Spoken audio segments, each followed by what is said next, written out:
So yun what's up sa inyo mga tol, ako nga pala si Gabo, isang OFW dito sa Taiwan. At ngayon nga ay wala pa rin kuryente at tubig. Sinabayan pa na naglolokong internet, aray ko.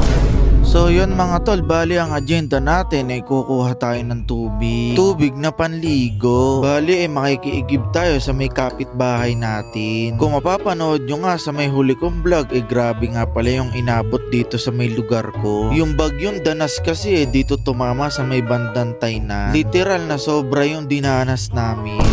Salamat nga pala dito sa mga kapitbahay namin na pinapayagan kami makiigib sa kanila. And shoutout na din sa lahat ng empleyado ng Unipress at sa mga kasamahan ko at nakaya natin yung ganitong sitwasyon. Isipin nyo naman na isang linggong paulit-ulit na ganito yung ginagawa namin. Bukod nga doon sobrang init, pahirapan nga pala makatulog. Kaya kadalasan sa amin lahat mga puyat at walang ganang magtrabaho. Kaya mas maganda na nga lang pumasok ka sa may company kaysa dito ka sa dorm at napakainit, wala pang kuryente at tubig. So for today's video nga day off natin, kaya matik ilaba day yan. Dumayo nga lang pala ako dito sa may pinakabayan ng lugar namin at para maglaba. Dito nga sa mismong bayan ng lugar ko may kuryente, pero doon sa amin ay wala. Medyo liblib kasi yung lugar namin na iyon. At doon nga pala sa may dorm namin meron tatlong klaseng company ng mga Pinoy. Yung AWSC at yung Garmin at syempre yung sa amin ay Unipress. At alam nyo ba yung dalawang company na binanggit ko ay pinalipat sila ng dorm. Ganon ka-concern yung company nila sa kanila. Yung sa amin wala, literal na trabaho talaga. Kaya ako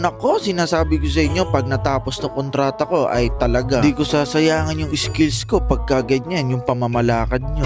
Anyways, nagpapalit nga lang pala ako ng battery dito kay Laupan. Ewan ko ba dito kay Maxine, kapag ka may pinapagawa ka may masisira. Ganito ko ba talaga mag-tantrums, Maxine?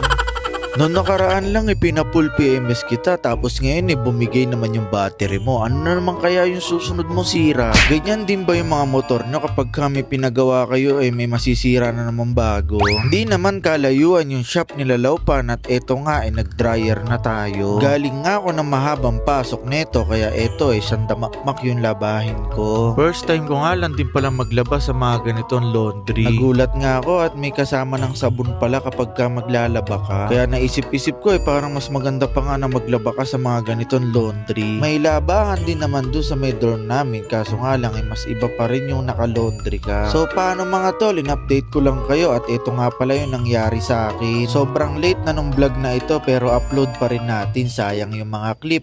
Yun lang muna for today's video. Maraming salamat sa panonood.